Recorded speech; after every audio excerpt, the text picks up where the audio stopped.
நேர்களை இந்த வாரத்திற்கான மழை நிலவரத்தை பார்க்க இருக்கிறோம். எனது மீண்டுமான நீங்கள் ஜெர்க்காகிறது எனக்கு தெரியுது. ஆனால் கவலைப்படாதீங்க, வடகிழக்கு பருவமழை தொடங்கினப்போ எப்படி ஒரு பெருமழையோடு தொடங்குச்சோ இப்போ முடிக்கும் போது ஒரு பிளசண்டான ஒரு மழையோட தான் முடிக்க இருக்கிறது. ஸோ அதை பற்றின தகவலை தான் பார்க்க இருக்கிறோம். எந்தெந்த பகுதிகளுக்கு மழை பெய்ய வாய்ப்பு இருக்கிறது இதையெல்லாம் தான்.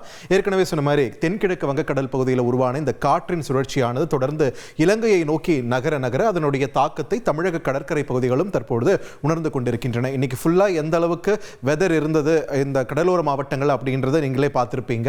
ஸோ நாளை முதல் மழைக்கு வாய்ப்பு இருக்கிறது அப்படின்றது நிலவரத்தை தான் நம்ம பார்த்து கொண்டிருக்கிறோம். கடந்த 12 மணி நேரத்து நகர்வை தாண்டி கடந்த 1 மணி நேரத்தில் நம்ம பார்த்தோம்னா ஓரளவுக்கு மேகமூட்டம் குறைந்திருக்கக்கூடிய ஒரு சூழலை தான் நம்மளால இங்கே தமிழகத்தில் பார்க்க முடிகிறது. ஸோ நாளை மழையின் அளவு எப்படி இருக்க போகிறது அப்படின்றத பார்க்கும்போது இங்கே பார்த்தீங்கன்னா இதனுடைய நகர்வின் காரணமாக பரவலான ஒரு மழை கடல் பகுதியில் தற்பொழுது மழை பொழிந்து கொண்டிருக்கிறது. ஆனால் இன்டென்சிட்டி குறைவதாக இருந்தாலுமே கூட பரவலான ஒரு மழையாக இருக்கிறது. ஸோ நாளை காலைக்கான நிலவரத்தை நம்ம பார்க்கும்போது பார்த்தீங்கன்னா தமிழக கடலோர மாவட்டங்களின் பெரும்பாலான இடங்களில் மழைக்கு வாய்ப்பு இருக்கக்கூடிய ஒரு சூழலை பார்க்கிறோம். அதுலேயும் குறிப்பாக சென்னை முதல் தொடங்கி இங்கே தென் தமிழகம் வரைக்குமே கூட கடலோர பகுதிகள் முழுவதுமே இந்த மழையால் கவர் பண்ணப்படுவதற்கான வாய்ப்பு இருக்கக்கூடிய ஒரு சூழலை நம்ம பார்க்கிறோம்.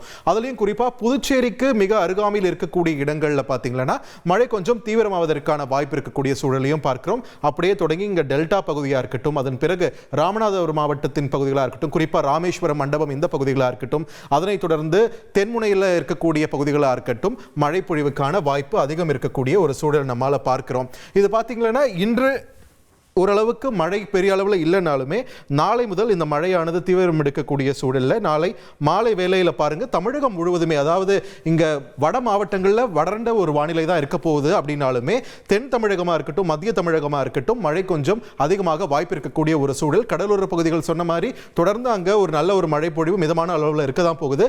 ஆனால் இங்கே தென் தமிழகத்தில் பாருங்கள் திருநெல்வேலி, தென்காசி, கன்னியாகுமரி, தூத்துக்குடி இந்த மாவட்டங்களில் மழை கொஞ்சம் கூடுதலாக பெய்வதற்கு வாய்ப்பு இருக்கிறது. அதுலேயும் குறிப்பாக சொல்லணும்னா மேற்கு தொடர்ச்சி மலையின் கிழக்கு பகுதிகளானது ஒட்டியிருக்கக்கூடிய தமிழக மாவட்டங்களையும் மழை கொஞ்சம் கூடுதலாக பெய்ய வாய்ப்பு இருக்கிறது. ஸோ பெரும்பாலான இடங்களில் லேசானது முதல் மிதமான மழைக்கு தான் வாய்ப்பு இருக்கிறது.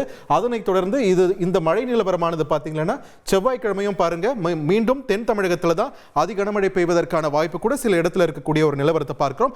ஆனால் இன்டென்சிட்டி குறைவாக தான் இருக்க போகுது. ஒரு பரவலான மழையா இல்லாமல் அங்கொன்றும் இங்கொன்றுமாக அப்படிதான் இருக்க போகுது. ஸோ அதை பற்றி நம்ம கவலைப்பட வேண்டிய தேவையில்லை. ஸோ டெல்டா மாவட்டங்கள் தொடங்கி தென் மாவட்டங்கள் வரைக்குமே அடுத்த 3 நாட்களுக்கு குறைந்தபட்சம் மழை பொழிவானது இருப்பதற்கு வாய்ப்பு இருக்கக்கூடிய ஒரு சூழலை நம்ம பார்க்கிறோம். குறிப்பாக தென் மாவட்டங்களாக அந்த 4 மாவட்டங்கள் சொன்னோம், அந்த 4 மாவட்டங்களுக்கு மற்ற மாவட்டங்கள் ஒப்பிடும்போது கொஞ்சம் கூடுதலாகவே மழை பொழிய வாய்ப்பு இருக்கிறது.